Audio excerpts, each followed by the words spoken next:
Greetings, you're listening to the Cold Call Lawcast, the Minnesota Law School podcast featuring students from the University of Minnesota Law School, the University of St. Thomas School of Law, and the Mitchell Hamlin School of Law.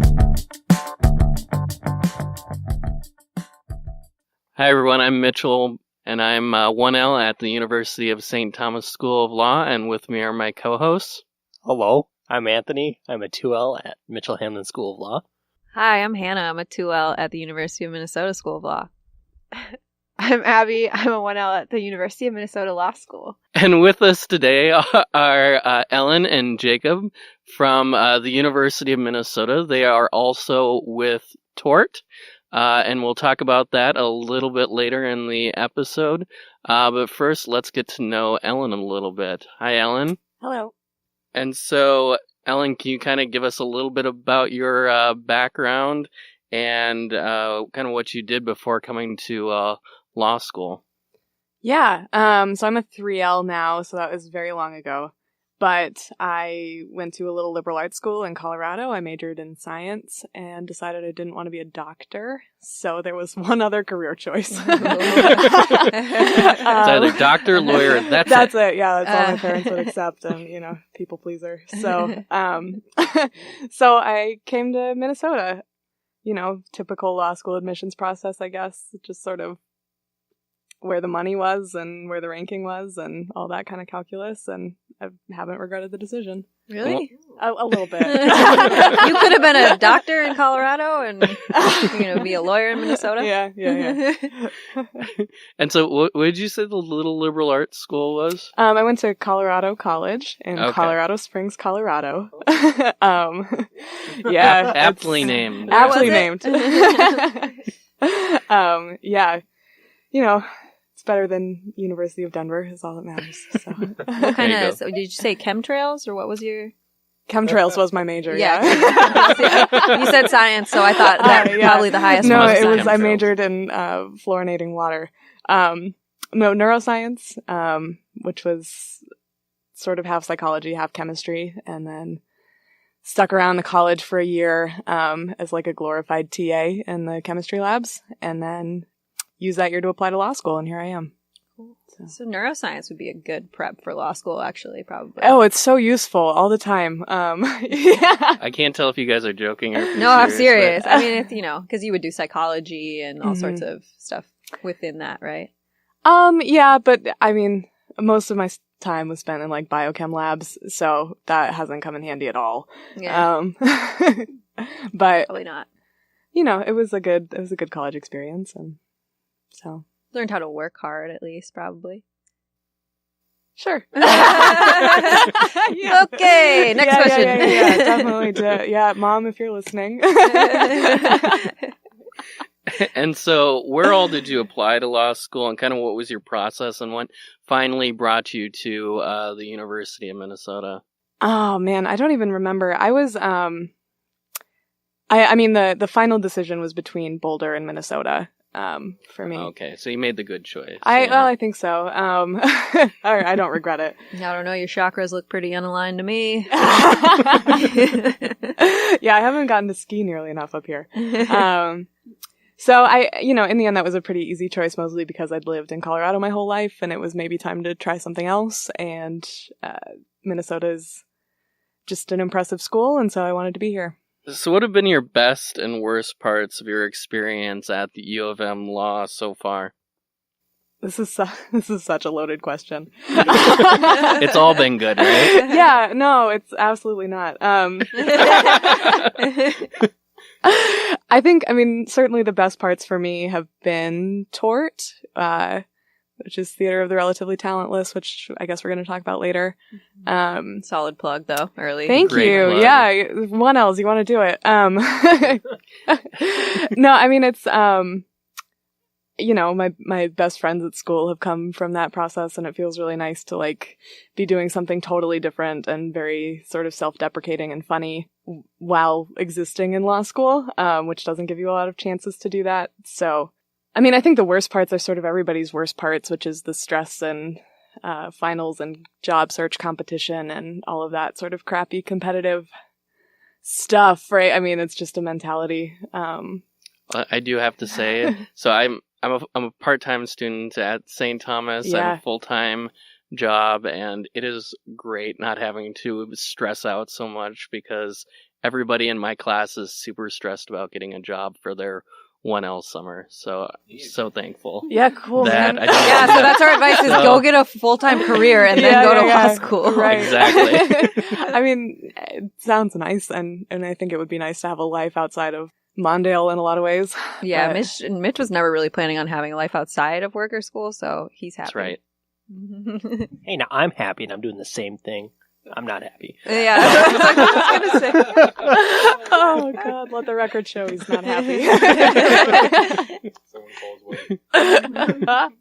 Yeah, come on. You just got married. Everything is great at your household. I also just got a new house. We moved in this weekend. Oh, congrats! Yeah, Your house. during the winter snow, rain, sleet storm. Oh, that must have been so fun. Yeah, it was Quaint. awesome. As a homeowner myself, I feel very sorry for you because it's a horrible experience. Let the record reflect Mitch just touched my back in a nice, friendly way. I'm a very friendly person. As so. a renter, I think you guys are fucking noobs. And I don't ever plan on shoveling again. So have fun with that. Yeah, we still have to buy like a $700 snowblower, so I'm not looking forward Yeah, to that. Have how's to it buy, feel to yeah. build that equity? I mean- It's amazing. Rather than throwing it down the drain. No, I love throwing it down the drain. It feels great. That means I get, I lose all the responsibility that would come with having that money. Good point. Good point. And so, what areas of law interest you the most, and what are you kind of gravitating towards, especially now that you're in your 3L and you're so close to the finish line? So I'm going to do civil litigation after I graduate. Fingers crossed, pass the bar. And I think in general, like IP litigation. So Oh, cool. yeah, utilize that really useful knowledge of aryl rings and ion channels and put it to good use. Chemtrails. Chemtrails? Chemtrails, yeah. Yeah. It's a big market in chemtrail litigation. So. Oh, there will be. Yeah. And do you already have a job lined up, or what kind of stuff have you been doing over the summers? Yeah, no, I'm lucky enough to have an offer at Robbins Kaplan. I was a summer associate. Oh, thank you. I was a summer associate there last summer, so sort of took that pathway. And how was the process of becoming a summer associate? Where do I start? OCI, I'm guessing. OCI. Yeah, so I got the job the summer associate job through the Loyola Patent Fair, which was a little more specialized. So I don't think it was necessarily like quite the cattle call that OCI usually is, but it was still pretty like 7 screeners in 2 days, and that really sucked. So you didn't actually go through like an OCI thing, but you went through this instead? I did, yeah. It was like an off-campus. I went to Chicago for it, and it worked out really well because it was, being a woman in IP is sort of a niche thing, and so it was also a way to show that I was interested in that, and it was a good strategy for me. Yeah, and you said you did like 7 interviews in the 2 days that you were there. Yeah. It was awful. Exhausting. Yeah. I'm not much of a people person in that way. Yeah. So- Yeah, let the record show that Ellen says she's not much of a people person, but Welcome to the somehow club. she seems to be involved with, I think, everything in law school. No, that's a control freak. But you're so nice about it when you do it. Good. Keep believing. And so you mentioned that you were in TORT. Do you want to just give us a brief overview of TORT? I know we're going to talk about it later, but go ahead and give us a plug for TORT and for your upcoming show. Sure. So TORT is the law school musical, which is, I think, all you really have to say about it. It's a full-length parody musical written, acted, directed, produced by students at the U. And this year it's a Beauty and the Beast parody called Tale as Old as Time. Now, this is exclusive to the law school portion or all of U of M? No, it's it's law students who run it. Occasionally we have some undergrad helpers, especially with like the pit orchestra. And then we also bring on like faculty members and members of the Minnesota legal community for cameos. So. Oh, yeah. Wait, side question. Is Professor Hill cameoing on a specific night? I cannot comment on this right now. You cannot? Oh. Okay. So maybe off the record. Who is Professor Hill? A BA Corps professor at the university that Ellen and I are lucky enough to share a class together this semester. Awesome. Oh, and great. how is sharing a class with Hannah? Is it great. Is it as enjoyable? Is it as enjoyable as the time we have here on the podcast with her? Yeah. Ellen's also the editor of my journal, and she was my orientation leader. So Yeah. Wow, so you have to put up with her a lot. She really does.